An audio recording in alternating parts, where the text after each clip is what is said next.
it's very difficult to speak phenomenally and to not be good. Come on, y'all from yesterday. Not be great, but to be what? Unfreaking forgettable. It's difficult to be unforgettable while you're still trying to look good. You can't do two things as chasing two rabbits. See, unforgettable has everything to do with serving at a level so high, so big, so massive that people feel like they have to change their lives because they crossed your path. Yes, yes. Yes, yes. Yes, yes. See, when you're willing to use your voice, first you have to recognize that you have one. You got to recognize that no matter your past, you were given a voice, and your voice was given not to keep to yourself. Your voice is not a secret, says the secret teacher. And you have to be willing to use every experience that's ever happened in your life, not as a fortress holding you from using your voice, but as the fuel on why you will use your voice. You got to be willing to not stand in your story, but stand on your story. Yes, yes. It's not in spite of your past that you get to be amazing, that you get to be a change agent, that you get to transform lives. It's because of your past that you're perfect for such a job. When you own it like that, see, there's no question in my certainty about my life. Can you walk with that level of certainty so that when the wind comes and then when the wind blows, and it will come and it will blow and it will be a storm and it will be a tornado and it will look like divorce and it will look like bankruptcy and it will look like an illness and it will look like a loss. When it comes, it will rock you. It will rock you. It will rock you, but it won't move you. Humans are built to serve. If you are not happy, it's because you do not feel like you are serving people. If you wake up and you're not happy, you feel like today doesn't matter, today doesn't count, nobody cares if you show up or not, that's the path down to anxiety and stress and depression and suicide, because you feel like you don't belong, because it feels like you could spend all day working on something and nobody's going to care. That's the feeling that nobody wants, right? You don't want to wake up and feel like you're going to spend all day today and nobody will care. Well, how do you get people to care? By serving, by helping. We all want to wake up and feel like today is going to count. It's going to mean something to somebody. And maybe today is the big day that you get that big news or the big deal or the big contract or the big subscriber goal or whatever your goals are. Maybe it's that day. But those goals aren't enough. How many times have you hit a goal and realized, oh, that's it? Right? You feel great? Have that happened to you? Like, oh, I got 1 million subscribers. Wah! And then what? What does that mean? And it's off to the next goal. If you're just living for the little sugar highs, you're not having happiness at the foundational level in your life because you don't feel like you're serving. We have to tie the work that we do into serving. It's feeling like today is going to mean something. If you woke up today and felt like today was going to mean something, today was going to matter, that I'm going to put something out into the world, I'm going to make this YouTube video, I'm just sitting here in my office or standing on my trampoline in my office, that I'm going to make something today that will matter, that will touch somebody. If I felt that, I'm going to show up totally differently than like, oh, whatever, another video. Okay, who cares? You know, record. Hey, Evan, yeah, next, right? You just show up differently based off your feeling about yourself that you're doing something that's going to serve people. So if you're struggling with that and you're coming up with your list of goals and you've got your dream board and you've got your Lamborghini and your vacation home and an airplane and a fancy hotel, those are not the things that will make you happy. Those are not your real goals. That's a fake dream board. The thing that will make you sustainably happy is feeling like you're serving, and the next level of it is either serving more deeply or more broadly. You take the people who are closest to you and you really focus on helping them and help improve their lives in a significant way, or you're going to reach a lot more people. But if you're not happy, it's because you're not serving. So how do you do it? How do you serve at a higher level? I'm going to give you 3 quick ideas that I think will help. Number 1, there's a process I go through. It's called Who I How. So number 1 is your who. Your who is your single most important core value. What is your single most important core value? I write about this in Built to Serve. You can go check it out if you want. Your single most important core value. What is it? For me, it's believe. For you, maybe it's believe too, but maybe it's a good chance that it's something else. But your single most important core value. As you go through it, I found that it's funny how everybody's core value is something positive. This is why I believe people are good, because I've never had somebody's core value come back as hate or death or be toxic, right? Never. It's always something aspirational and positive, which means that people are good. We do things that we're not proud of. We sometimes are negative to others because we're in a lot of pain at that moment. But deep down at a core level, humans are good. So you figure out your single most important core value. What is it? Don't worry about being perfect. Just even right now, what comes to mind? What single word is really important to you right now? A core value. Great. How you can serve is to bring more of that to yourself and then to bring more of that to other people. The ultimate service for me is believing more in myself so then I can believe more in other people as well. The goal of making these videos is to help you believe in yourself more, to help the world believe in themselves more, to unlock the Michael Jordan level genius that we all have inside of us, that you're the best in the world at something. What is it? I don't know. I hope you do, but if not, let's discover it and send it out to the world. Your ultimate happiness, satisfaction, joy, fulfillment will, yes, come from serving other people, but for me, believing in them. If I could help, even through this video or conversation or a clubhouse or a live session, if I knew that I was going to say something that would help even one person on the call believe in themselves a little bit more, mission accomplished. So adding clarity, you know you want to serve. You know if you're not happy, you're not serving, great. How? The first level of clarity is your who, your single most important core value. Figure out what that is. Even if you have a starting point, don't worry about being perfect. The more that you can help yourself and others believe that thing, the more happy you will be. Next level down is your why. So point number 2 is your why. Your why is your purpose, and your purpose comes from your pain. So whatever you struggled the most with is the thing you want to help other people through. It's great to hold the door for somebody or buy the coffee behind in line or buy somebody a balloon or give a sandwich to somebody who's, hungry. Like all of those things are great. It's great. These momentary acts of kindness are fantastic, amazing. Do more of them. What will fill you up on an even deeper level is recognizing that your ultimate purpose, your why, comes from helping people who currently are who you used to be. Go back to the moment in your life where you felt the lowest, the loneliness, the least level of confidence you've ever had in yourself. When did you feel worthless as a human? What was that moment? Hopefully it's not right now. It's probably not right now if you're watching these videos because you're on your way up. Go back to when you would never watch one of these videos. Go back to when it was just the worst day of your life. When was that for you? You've come through. You're not done. You're not done climbing, growing, learning, getting better. You're still a long way from where you want to be, and that's amazing. And you're way further than you used to be. Your why, your purpose is to help the people who currently are who you used to be. They'll look to you and see guidance, hope, encouragement, support, inspiration, motivation, because you're ahead of where they are right now. The you from 5 years ago would look to you and be inspired, right? The Evan from 5 years ago, from 10 years ago. Look at 10 years ago on YouTube, I had, 100 subscribers. He's trying to make 10-year goals. I would never predict that I'd be here. 10 years ago, Evan is looking to Evan today. He's like, you did all that? Oh my gosh, that's crazy. But we never pat ourselves on the back and give ourselves enough credit for those things. And there are millions of people right now who are struggling with the same thing. Whatever you struggled with, there are millions of people who are struggling with that same thing right now. And they need you. They need your voice. They need your help. They need support. They need your guidance. They need your encouragement. They need your words. They need you. They need you.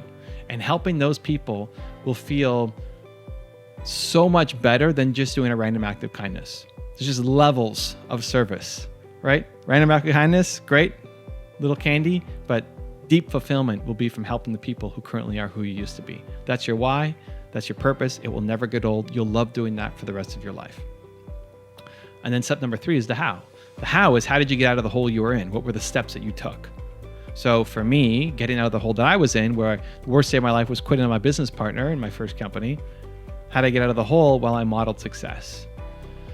And I tried a million different things, and modeling success was just a desperation play. Like, okay, oh my gosh, I don't know what else to do. Who else has done this? Bill Gates started a software company. What did he do? I felt like I was grasping at straws. Like I had no idea what I was doing.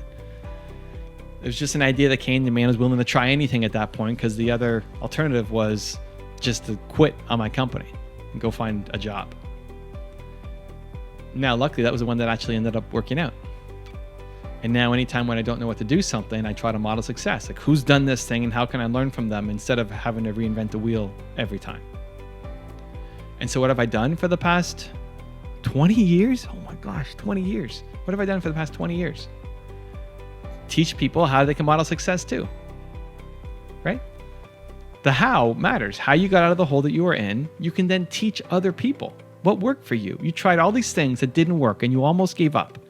And then you found something that did kind of work. And then you worked on it and you improved it and you refined it. That is now teachable to other people. Show them the process to get out of the hole because they don't see any hope and they think they're stuck for life.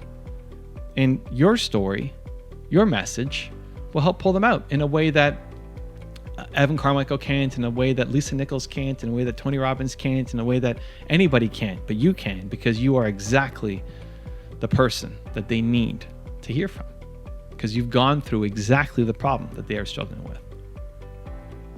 Your who, your why, your how. It's all in Built to Serve.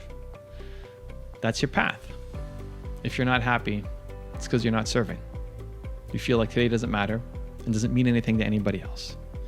And you flip that just by reminding yourself of who you are, of why you do what you do, and how you got out of the hole so you can feel like today will mean something to somebody else. And that if you keep showing up consistently every day and putting in the work, the impact that you will have on this planet will inspire you to a level that you can't even imagine right now. You are built to serve.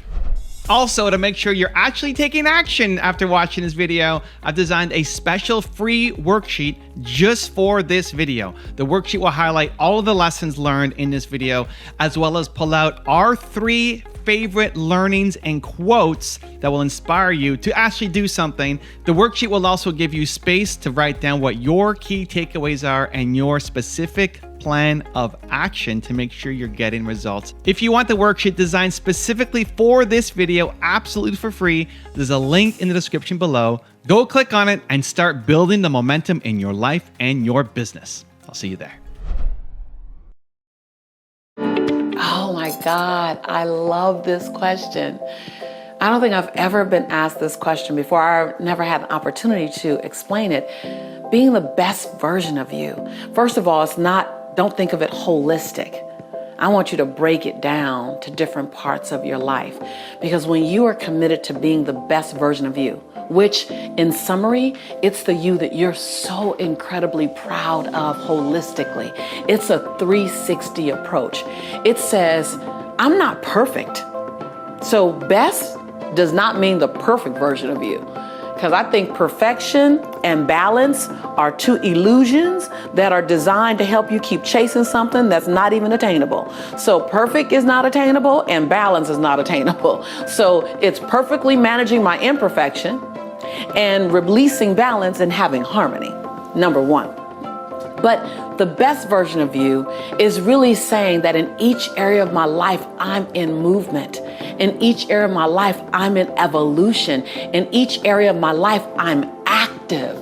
I am actively participating in an upwardly mobile way in this area of my life, times every area of my life. It doesn't necessarily mean that you're always where you want to be, but it does mean that you're being responsible, you're being active, and you're being proactive. Finances, that you're looking at your numbers. Just this morning, I ran my credit score again. I want to see what's on it. I want to be actively participating in my financial growth. I looked at my savings. I looked at my life insurance. I just looked at my long-term plan. Not necessarily because I want to buy another house or I want to buy a car. I just want to be on top of it. I want to be responsible for it. And then health and wellness. Just yesterday, I was talking to Matt and going, Matt, it's time for us to do another health and wellness campaign. I don't necessarily want to do it. And it slightly to moderately scares me a bit when I'm bringing my fitness into a public conversation. But I know the responsible me, the best version of Lisa, is saying, hold me accountable. Hold me accountable to my fitness goals. Hold me accountable to my total wellness goals. And then last week, I was just sitting with someone saying, you know what? I need to go down the list of all the checkups that I've had. I need to make sure I'm not missing anything. Relationships. I just said to a girlfriend yesterday, hold me accountable. Hold me accountable to not running. I realize that I run well and I run smoothly. I run like a gazelle sometimes when it comes to relationships. It doesn't even look like I'm running because I'm so busy. So I asked someone who knows me, who knows the love that I want, who knows my sexy excuses, I need you to hold me accountable. When I say this, I want you to question it. And so while there's so much growth in every area of my life, I'm being the best version that I know to be because I'm active in every single area. I'm not saying I'm being the best or I am the best. Please don't get me wrong with that. I'm just saying to be the best version of myself. So when you look at being the best version of yourself, look at each part of your life and go, what am I actively doing? Where you feel like I'm in the game in this area. I'm not resigned and I'm not praying for it to go right. Or I'm not in resignation and in complaint about it. I'm not a victim to that relationship. I'm not a victim to my finances. I'm not a victim to the relationships in my family. I'm an active part of creating what's occurring. And it can always get better, but I'm an active part. That's being the best version of you. And waking up each morning and saying, I like me today. I got many things I can work on, but I like me today. Before you ever go out on Facebook or any other social media platform to check to see if anyone else like you, your job is to like you first. And every other like is bonus. That's stepping into the best version of you. Setting long-term goals that make your knees knock a little bit and make your teeth chatter a little bit. Those goals that you don't know exactly how you're going to get it done, but it's something that you want to get done. It stretches you, but it doesn't stress you. Your goals are supposed to stretch you, not stress you. Those things, that combination. And when you live in that capacity and you focus and you operate in that one, that's when you're living and being the best version of you. If you find that the relationships around you have toxic outcomes, then I want you to look at where's the breakdown. Is the breakdown in communication? Is the breakdown in how you communicate, the words you're using? Is the breakdown in who you choose to be around? Is the breakdown in the engagement of what you're talking about? What I've learned is that if you're not talking about things that are high enough and big enough, things that are inspiring enough, you will slip into the smallness every single time.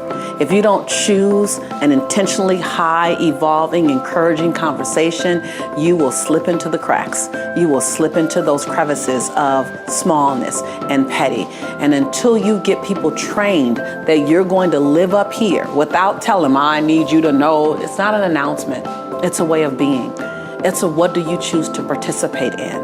It's a stepping over your desire to hear smallness, gossip, negative feedback. It's when someone is engaging in negative feedback about someone else, the fact that you didn't add anything to the conversation doesn't let you off the hook.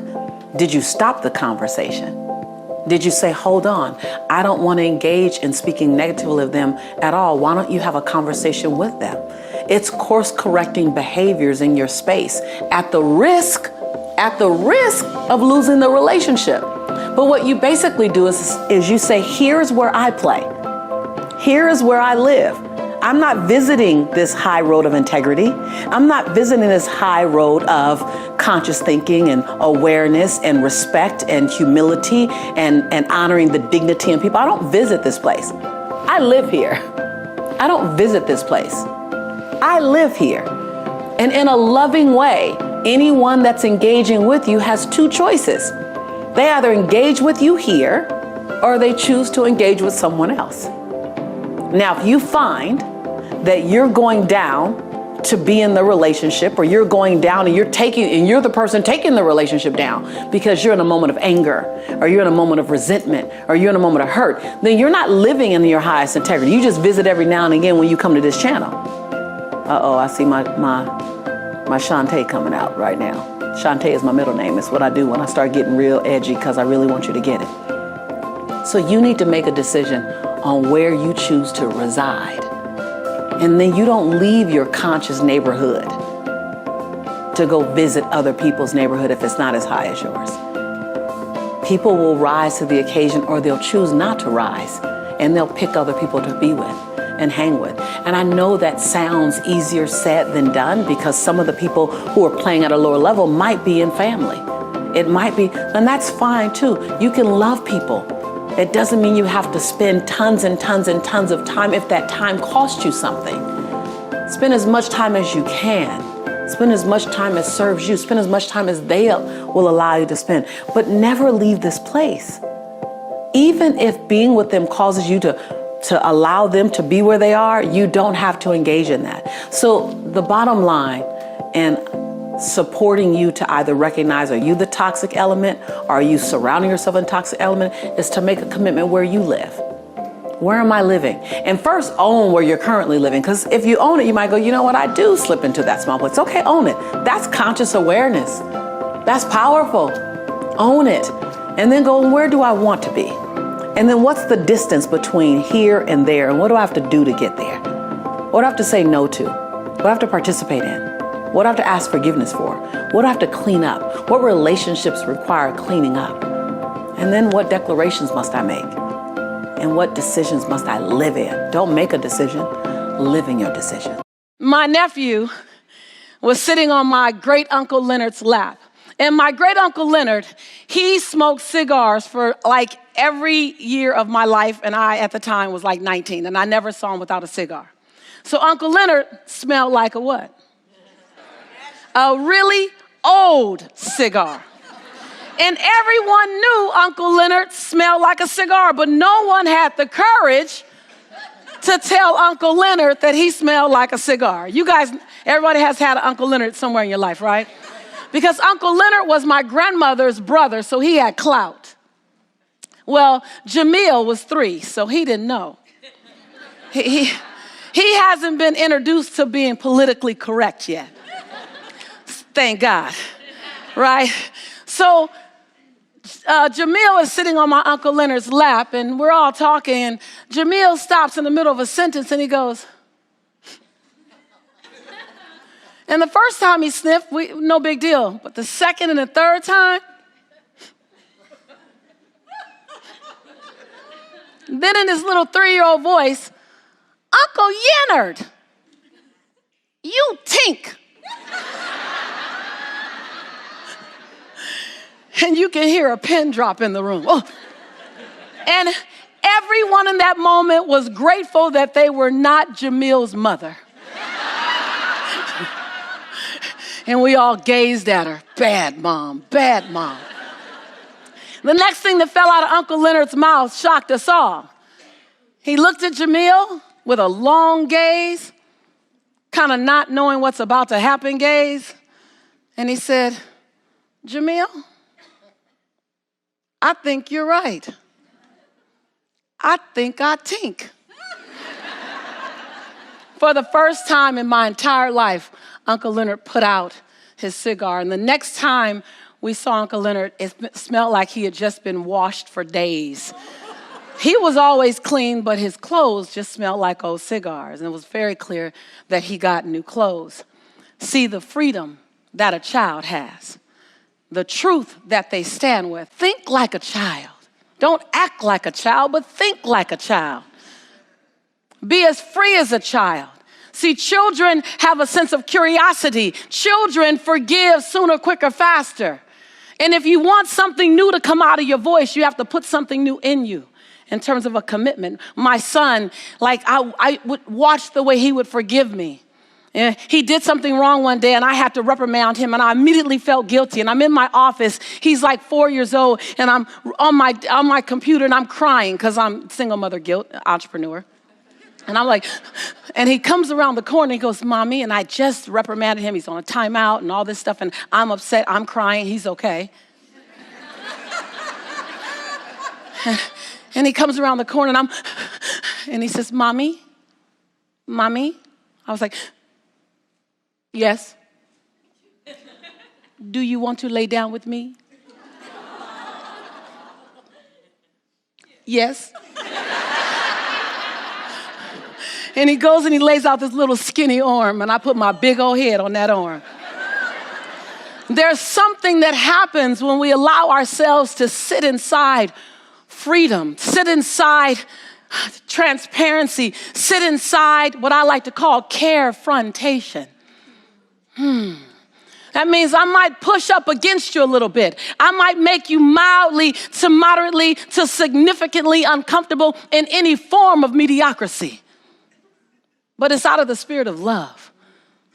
You want to inspire people with your voice, from your child to your sibling, to your significant other, to your community, to the world, to this room. Be willing to love me enough to tell me your truth, then love me enough to tell me my truth, then love me enough to just tell me the truth. And be willing to touch the edge of your own comfort zone. You show me yours, and I'll show you mine. You show me your heart, and I'll show you my love. You let me know that you're willing to be imperfect and still have a perfectly giving, serving, loving life, then you give me permission to let my imperfection out into the world too. See, you want to speak at another level?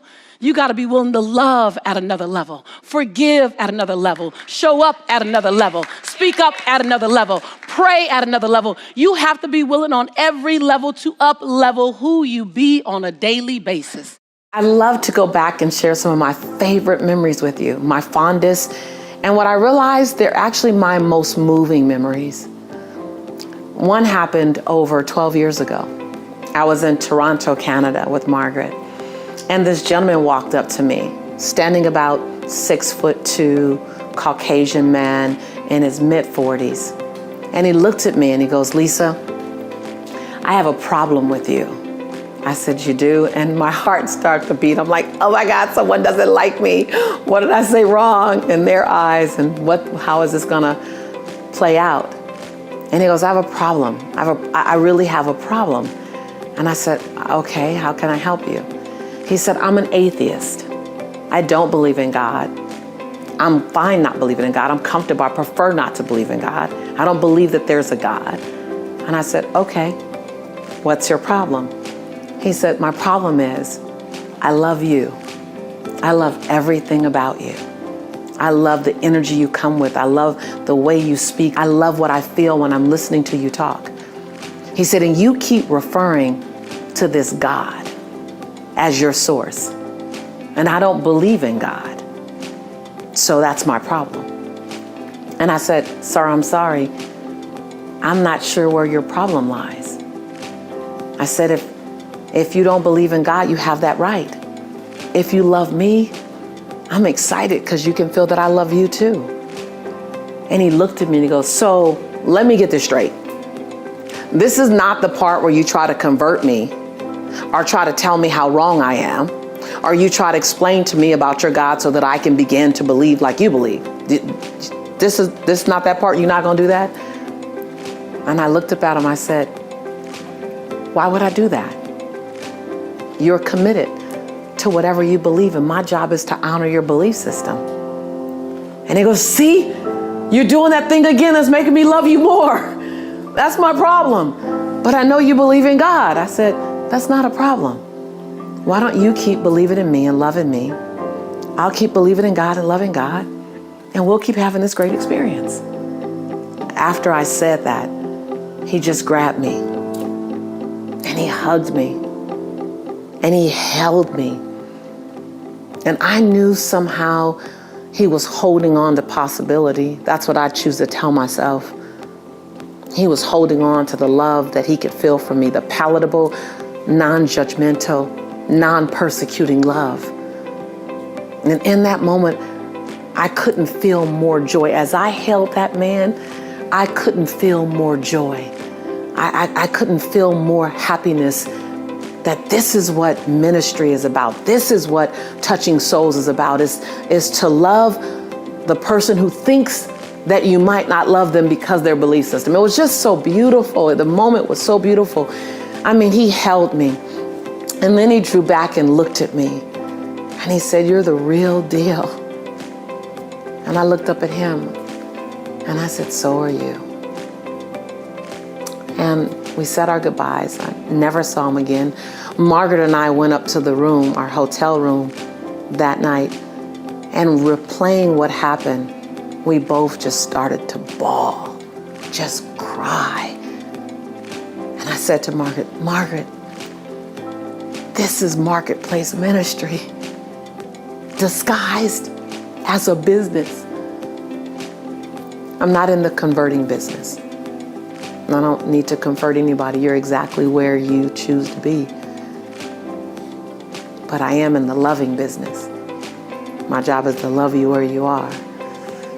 And that beautiful gentleman, that day, he reminded me and Margaret, I believe, what unconditional love could feel like.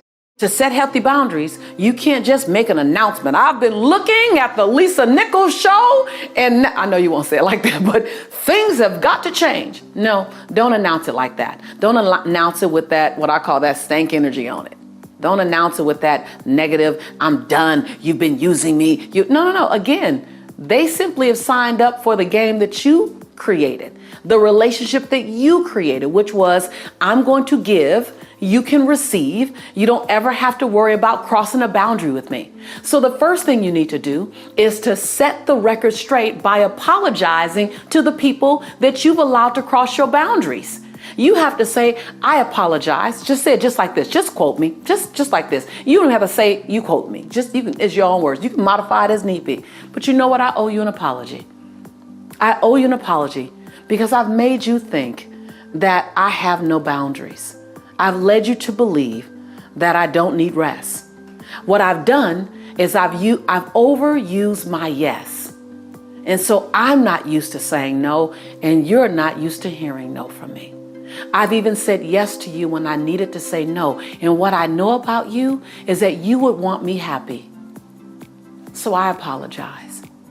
I set something in motion that doesn't even work for me. I love you. I know you love me, and I love the relationship, but I need to make some tweaks. I did this. Don't do it in any passive aggressive way that indirectly blames them. No, own your stuff. You are a leader. Own your mess. Own your choices. Own the results. I had to do it. Hold on. I set everyone up to believe that I can handle everything. I kind of like being the hero of the story. It was my ego or my self-esteem that needed to be fed for the last 10 years. And now I've grown up enough to realize I don't need that. And so in this new season, I need to set healthier boundaries. It's not about you.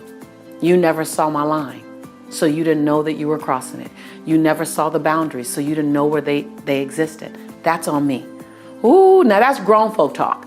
That's grown folk talk. That's adult. That's emotional literacy at its best. So I know it might make your knees knock. It might make your teeth chatter, but pull up your big boy pants, pull up your big girl pants and make it happen. Because on the other side of that is the experience that you deserve and the one that you're looking for. But it first requires you to do the work. In a previous episode, I talked about your Popeye muscle. That's the thing you've been doing for a long time already. That's the letting everyone cross your boundaries. That's the saying yes to everyone. And then there's that olive oil muscle. You know, the muscle that hangs down here because it's underdeveloped. That's that setting healthy boundaries muscle. That's that apologizing for how you've shown up and allowed other people to not even see your boundary.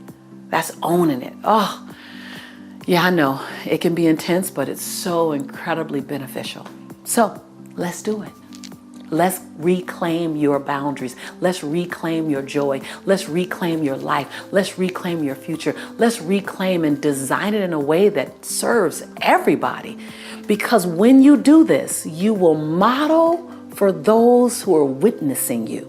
You will model. People won't choose to be out of relationship with you because you apologize for never setting boundaries.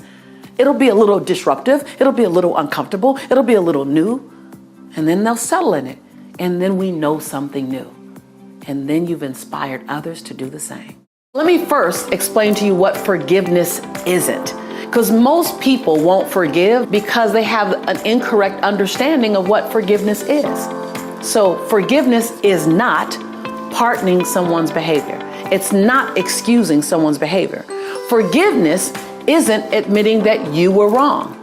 Forgiveness isn't saying what was done to me is okay. Forgiveness isn't any of those things. Forgiveness actually, if you really understand it, it has less to do with the other person and more to do with you and more to do with your future. Let's go back to the oil and water scenario. So forgiveness invites in love, invites in possibility, invites in prosperity, it invites in new thinking, it invites in creativity. So forgiveness is an expanding emotion. When you forgive, you're opened up for new things. Anger is a contracting emotion. It requires you to shut down, to avoid, to shut out, to stop talking. Everything in anger is about stopping and shutting down.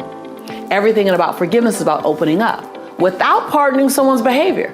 I want to make sure I'm clear on that, because most people attach forgiveness to, but you don't know what he did, but you don't know what she did.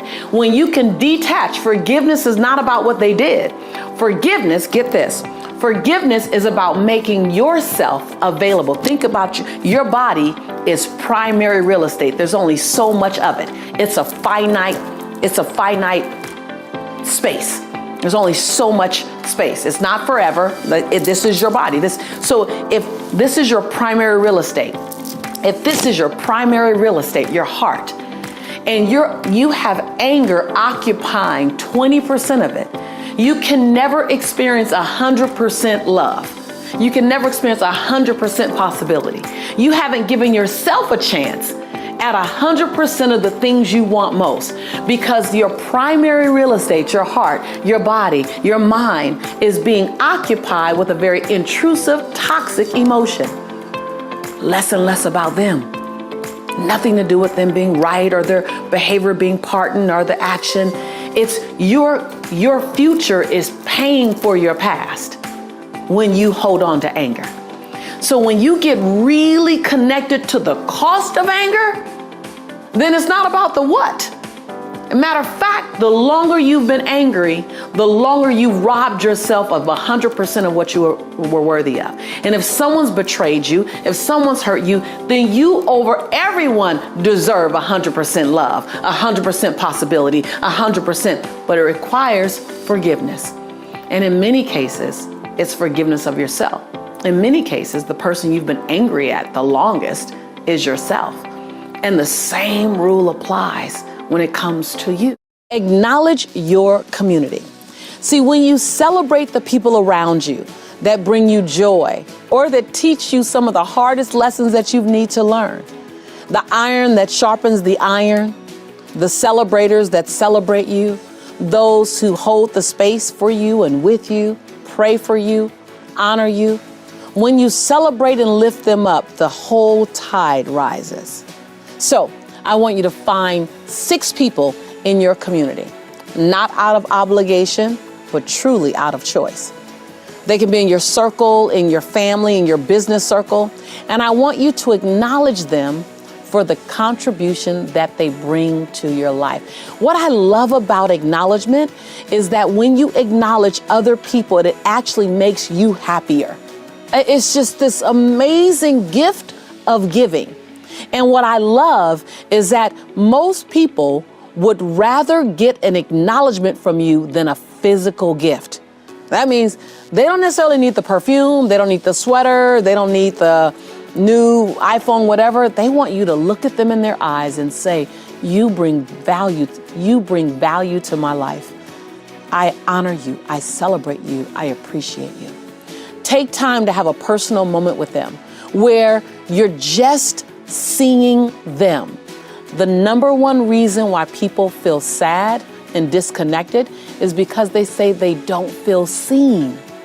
So in this acknowledgement, I want you to look into their eyes and acknowledge them for who they are and how they make your life better. When you raise the community around you, the entire tide rises, the energy rises, the joy rises, the expectation rises. And guess what? If you make this a part of your weekly habits with them, I didn't say daily, I didn't say monthly either, and I definitely didn't say annually. But if you make this a part of your weekly, find one thing to acknowledge at least 6 people in your community for each week. One, you'll feel much more excited. But all of a sudden there's a vibration that happens because you've created it. There's this energy of let's go do this, because what gets celebrated gets repeated. You want someone to repeatedly do something wonderful and amazing in your life, you repeatedly acknowledge them from a genuine place. Man, it's so powerful when you truly marry yourself to the acknowledgement process, to the practice of acknowledgement. When you get into the practice of acknowledgement, all of a sudden people will mirror back to you. You don't acknowledge to get it back. You acknowledge because you want people to be seen. But there's just this dance that begins to occur that's absolutely delicious. You know, over my career, and I've been in business over 20 years now, people from all around the world, students at every level, whether they are newly into launching their business or they've been in business themselves for 10, 15 years, ask the question, how do I overcome fear? I'm about to disrupt you completely, because I am not going to give you a strategy to overcome fear. Because if I even attempt to give you a strategy, and I know we're always looking at stuff, reading things, how to overcome fears. There are probably 10 steps to overcoming fear somewhere out there. They weren't written by me, and I could never write it. Because I don't think you wait to overcome fear to live the life of your dreams or the one that you deserve, or to blow your own mind. I personally, and I'm teaching you from my life lessons, from what I've studied, what I've applied, what I've implemented, what I've fallen from, what I've soared from, what I've gotten up from. And I don't think you focus on learning how to overcome fear, though there are things that helps to mitigate your fear. Information mitigates fear. Training and developing your skill set mitigates fear. I teach speaking. I love teaching people how to speak powerfully. Not to speak to be great, but to speak to be unforgettable. Whether you're a speaker or whether you're a manager, whether you're in retails or network marketing, whatever it is, when you open your mouth, you want to be unforgettable. And people always say, Lisa, how do I overcome the fear of speaking? I say, let's not focus on the fear of speaking, because energy grows where energy goes. So let's not focus on overcoming fear. Let's focus on building a muscle that naturally dissolves fear. And that muscle is the muscle of information, the muscle of education, and the muscle of skill set. So if you know more and then you develop the skill set, you won't be as afraid to do that thing that you're talking about.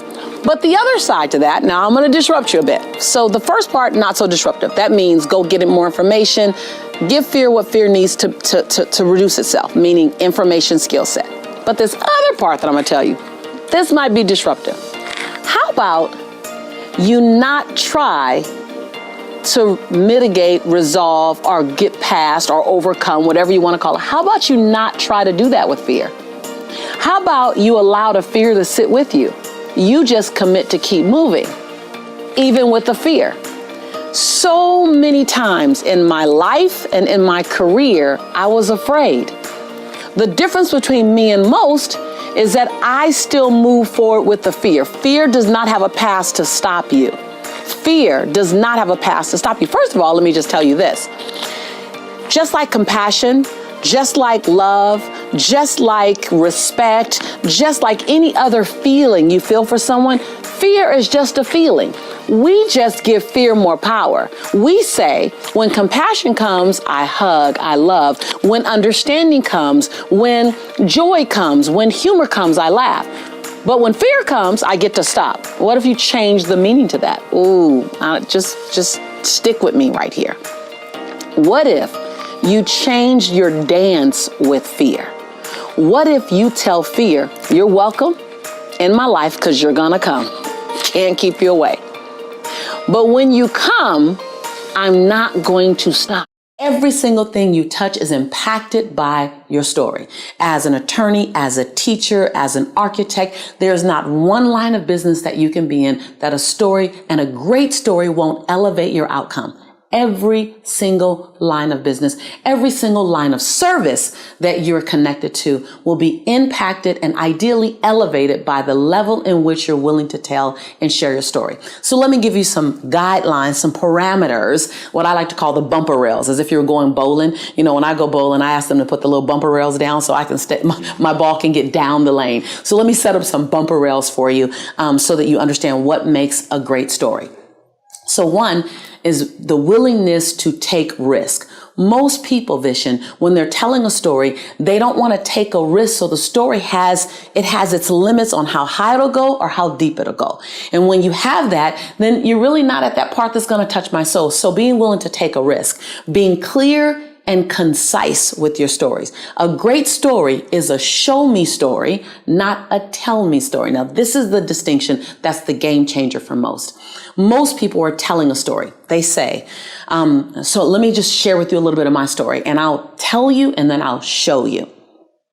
So as I was building my life, there was a time in my life that was very difficult. It was very challenging. True story. Very difficult, very challenging, very uncomfortable. I didn't have a lot of money. I didn't have a lot of hope, and things just looked dismal. At some point, I had to turn my life around. At some point, I made the decision that life had to get better. I'm telling you that. It's decent. You learn about me. Then if I were to show you that story, I would say 6 days a week, I had to eat beanies and weenies. I had to find money in the crevices and the corners of my couch so that I can get my son milk. There were times when my heart would beat fast just at what am I going to have tomorrow? At some point, I got sick and tired of my own story. Is this going to be my future? No, I can't handle it. Notice the difference in that second story. Wow. I completely see that. I just painted a picture. Same story. Mm-hmm. Now, the second one, when you show a story, it's going to require more of you. It's going to require you to find the colors. What were you thinking? What were you experiencing? What was going on in your head? Instead of telling me you look for money, turn and point. Now, this is anywhere. This is anywhere you are doing anything. I promise you, you become a great storyteller and you will captivate your audience no matter what you're doing. I've captivated investors. I've captivated students. I've captivated educators because I was willing to show the story. I call it unpacking the story, Vishen. Being willing to tell me, what were you thinking? What were you feeling? What were you seeing? Think about a story as an oral movie. And so in an oral movie, think when you're looking at a movie, the first thing they do is they identify what state of time it is. Is it futuristic? Is it in the now? Was it back in the day? You notice that based on what people are wearing, how they're talking. So paint that picture for me. Take me to that environment. Set the backdrop up for me. Show me what you're going through. Instead of saying I was angry, you can tell me you were angry, but when you say the hair on the back of my neck was standing up, I felt the fumes exiting my nose. I thought that my chest was going to pop and I was going to say something that I'd regret forever. Ooh, you just showed me you were angry. Take that extra time to unpack it. Why will most people not do that? Because it requires a level of vulnerability that we're not willing to share. You know, when you want to learn how to trust your intuition more, you know, I say, and this is me and my walk and my belief system, that your intuition is your internal GPS system, your internal God placement system. It's that whisper, and sometimes it's that scream that tells you to leap or to be still. Your intuition is a combination of spirit, emotion, and logic, and it's guiding you. And so often we don't hear our intuition. Why don't we hear it? Because we're having too much chatter in our head. Like the chatter in our head, doubt, worry, judgment. Oh my God, judgment or fear of other people's perception of you. So your intuition is saying, I love to dance. I want to sing. Your intuition is saying, we can have a great time. Your intuition is saying, I want love. Your intuition is saying, gosh, let's go take that chance on that writing that book, or let's take that chance on starting that business. And then your chatter comes in. No, what if I fail? So let me explain this to you. Your mind, your brain is designed to keep you safe. It's designed and it only has the ability to go back in time in the mental file cabinet and look at the last time you tried something like this, and it may not have been good, or it may have ended in some dangerous situations where people could judge you, and your brain is designed to protect you. That's it. Your brain's designed to protect you. It's logical. Your intuition is that spark of passion. It's that spark of desire. It's that spark of love. It's that spark of pull me forward. It's that little bit of radical. It's that lot of bit of I want to leave my fingerprint on this planet. Your brain isn't designed to have those same ideas now. Now, your intuition can kick the brain in, and the brain can start thinking of ways too, but the intuition is where it's going to start. It's in your gut. It's why when you feel something, you kind of go here. You don't go, oh, I feel so special. You don't say, I feel special here. You say, I feel it here. I feel it here. And so your job is not to turn down the doubt. Your job is to turn up the passion. It's to turn up the faith. It's to turn up the possibility. Now, still make well thought out plans. I always say the best plan is the plan made. I don't care if you have to upgrade it, you have to modify it, but if you fail to plan, then you've planned to fail. So every dream, every passion, every desire, follow it with a plan, because that's where your brain gets excited. Your brain goes, yeah, we got a plan now. Now you can believe yourself. See, you set big goals and dreams and you have desires, and then you don't achieve it, but you don't achieve it because you didn't set the plan in place. You didn't do the details, and then you stop believing you could do it. And then you do the biggest tragedy. You stop dreaming. You stop hoping. You stop stretching yourself. You stop listening to your GPS, your God placement system that says you've been put here on a divine assignment. And your assignment may change over years. Guess what? Your assignment you had 15 years ago may be very different from the assignment on your life today. Your job is to turn down the volume in your head. The volume of judgment, the volume of fear, the volume of worry, the volume of perfection. Turn down the volume in your head and turn up the volume in your intuition, in your solar plex, in that God placement system, in that heart space. Turn up the volume in that place that just says, what do I want? What?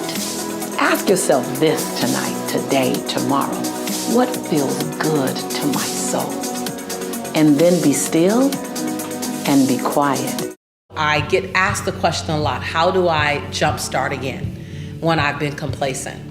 You know, I found that I had to ask myself this question as well. For so many years, I was working hard to feed Jelani. I was working hard to give him an equal chance. I had this goal that by the time he was 18, I would have transformed our lives. And I ran hard for it, and I worked hard for it. And by the time he was 18, our lives were completely transformed and barely recognizable.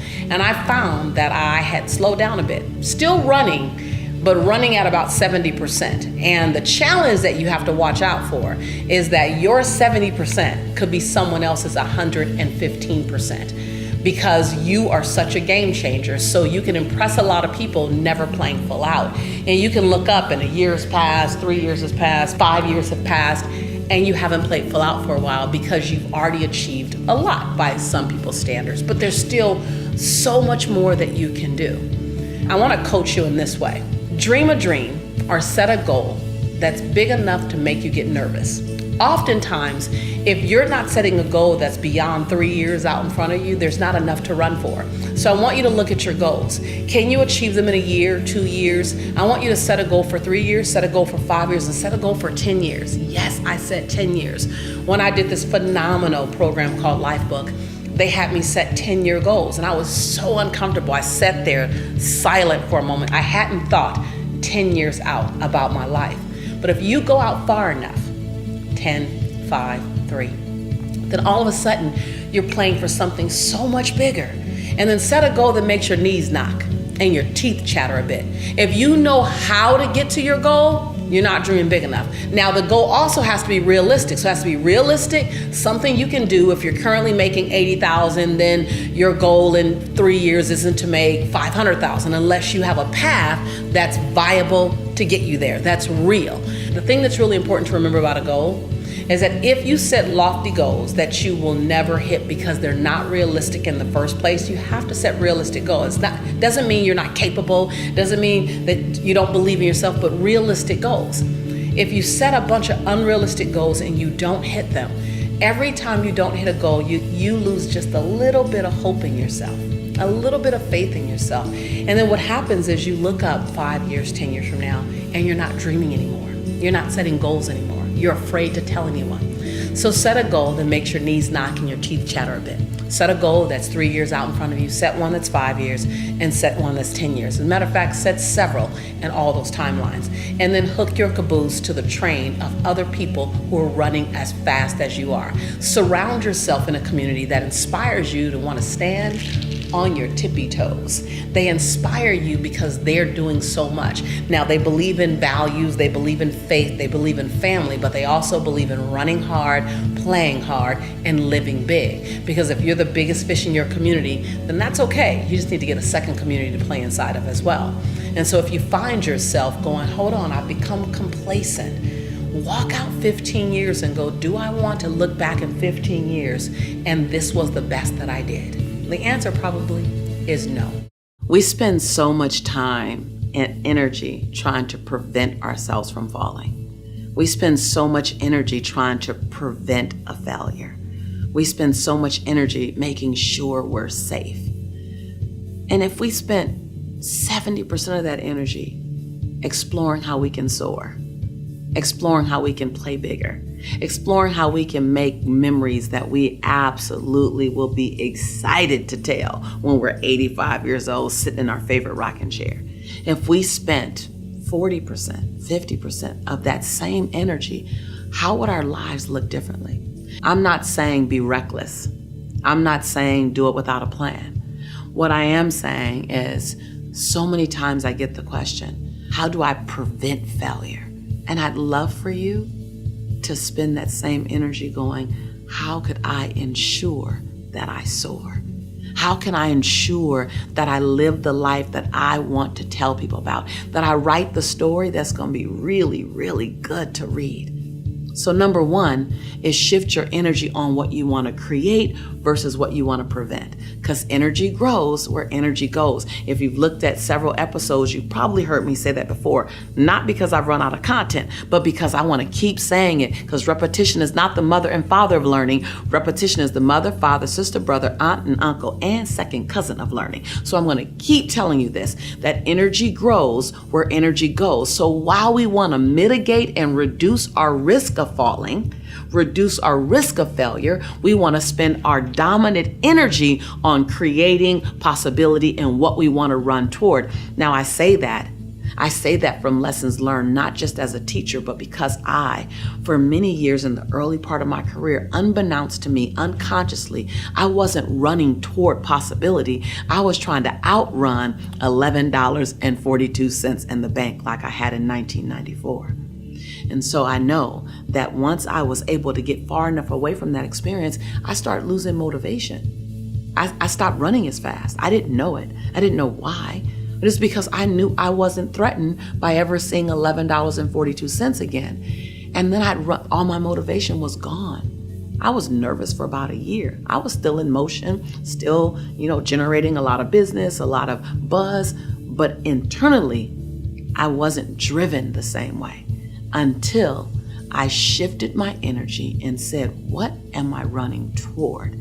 The first answer was, I don't know, because I've been trying to outrun something so long that I wasn't looking forward, really looking forward, like horizon forward, like up forward. I may have been looking at the next goal forward, the next target forward, but I wasn't looking at horizon, something so big, it would take me 10 years to get there. It would take me 15 years to get there.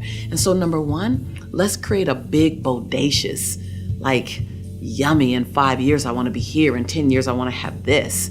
Let's create something to run toward that makes your knees knock a bit and it stretches you. It doesn't stress you, it stretches you. I love the phrase willpower, but willpower isn't something you conjure up. Willpower isn't something you drink. Willpower isn't something you download from Google. What you're talking about is how do I make the choices that are in alignment with my highest purpose and my highest vision for myself? That's what you really want to ask. See, your life is a physical manifestation of the choices that you made up until this moment. I'm going to say that again because that gets a little deep. And that can go over some people's head. That can hit you sometimes right between the eyes. And you got to hear it a second time. So here it goes.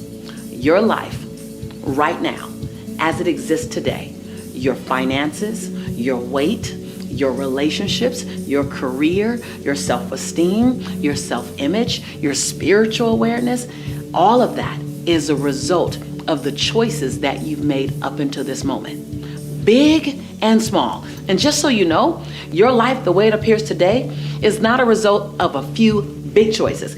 Even though that's the thing that we look back on, we go, I shouldn't have moved out of the state. I shouldn't have got into that relationship. I shouldn't have. We look at the big things. Well, I'm here to disrupt that mindset a bit. Your life experience right now is not so much a result of your big choices, while those impact you. It's really a result of a bunch of small little choices made consistently over a long period of time. Because those are the habits and the behaviors that you've gotten into. So we can talk about willpower and how do I build willpower as if it's something that you can flex in the gym or something you can do crunches or abs or triceps and build, but it's not. The question you should ask, the answer you should be seeking is, what does it take to make my choices become in alignment with the life that I say I want to live? Now, when you say choices, it makes it really sobering, because even when you choose to sit down on yourself, it was a choice. So I ask you in this moment, what will it take you to decide to make the choice today? Don't even think about tomorrow. Don't think about next week, but to make the choice today that's in alignment with your health goals. Make a choice today that's in alignment with your financial goals. It's the small things. It's the extra visit to Starbucks. It's the extra biscuit. It's the getting up early. It's 10 more crunches. It's doing squats every time you go to the bathroom. At least that's what I do. I do 10. I do 10 every time I go to the restroom. I'm already there. I'm just going to keep on going just because I want to stay in alignment with my goal. And my goal is to have a body that at least creates a double take or a triple take, maybe. I don't know. I wanted to create a body that is in alignment with my goal. I want to be able to go paintballing with my nephews and my son the way I just did recently. I want to be able to go jet skiing. So when I look at my life and my lifestyle that I want to maintain, it requires me to hike a little longer. It requires me to eat more vegetables and protein. It requires me, my choice of how I want to live requires my alignment in what I put in my body or how I stay active in my body. So when I date, I don't do dinner dates. I'm not interested in doing dinner dates. You want to date me? Let's go on a hike. Let's go skating, ice skating, roller skating. Let's go on a walk. I want active dates in my dating experience because that's in alignment with my life's purpose. So, what are you choosing? Let's not even look at willpower. Let's look at choices. Because choice is something you can control in every single moment. And the choice you made yesterday, if it wasn't in alignment with your greatest goal and your highest purpose, okay, yesterday's yesterday. Make a new choice today. You're not ever condemned or sentenced to making the same choice over and over and over again. Every day, every moment, you have a new opportunity to make a new choice. You know, so many people look at fear or even doubt, but they look at fear as if it's the emotional enemy. You know, it's the enemy emotion. Like, oh, I can deal with compassion. I can deal with love.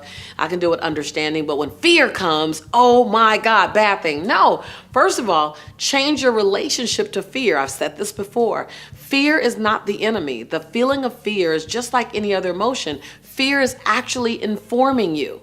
Fear is telling you that you need to do something. Either do more research, get some support, get some insight, study a little more, slow down. Fear is actually feeding you. So then ask yourself the question, what do I need to do, think, or go get to dissipate this fear? Because remember, fear becomes present when you've made up something that could happen in the future. And it makes you afraid right now. Like, oh my God, I'm afraid I can get hurt in this relationship. Oh my God, I'm afraid I'm gonna lose my money. You're just projecting a story that you made up. Then back into that fear and go, okay, wait, then what do I need to do to minimize the fear that I might get hurt? What do I need to do to minimize the fear that I might lose my money? What do I need to do? Of course, you can't 100% eliminate the possibility, but you can greatly reduce the chances by asking, what am I afraid of? What am I afraid that's going to happen? And then secondly, recognize that fear doesn't mean stop.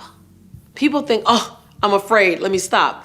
Okay, that's a choice to stop. Fear doesn't necessarily mean stop. Fear might mean proceed with caution or proceed with more strategy. Fear doesn't, whenever I'm feeling fear, it doesn't tell me this. I don't even think now to stop with the fear. I do think to slow down, go get some help, go get some insight, voice my fear so that it's not just all in my head. Recognize that fear is going to come in when you're playing bigger than you've ever played before. I say if your knees aren't knocking and your teeth aren't chattering just a little at least, then you're not playing big enough. The bigger you play, the more you're going to feel your knees knock and you're going to hear your teeth chatter. And I'm always playing big. I'm always feeling my knees knock and I'm always hearing my teeth chatter. But I've created a relationship with that fear to go, hold on.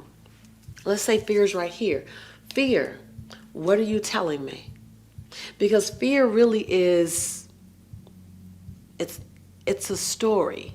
It's something you think could happen. And could it happen? Yeah. But could it not happen? Yeah. So don't try to outrun fear. Don't try to outrun doubt. And definitely don't wait until doubt and fear are gone before you move. Find out what doubt and fear needs to dissipate into the nothingness that it always was. What does it need? And then understand that action brings clarity. So the more you move forward, the more action you're in, the more clarity you get because action breeds clarity. And clarity comes with action. So many times you're sitting on the sideline waiting to get completely clear before you take any action. And clarity is waiting for you to get in action to create clarity. So be willing. Be willing to play full out a little nervous. If you want another amazing Lisa Nichols video, check it out right there next to me. I think you'll love it. Continue to believe. I'll see you there. I wake up every morning. Espresso keep me going.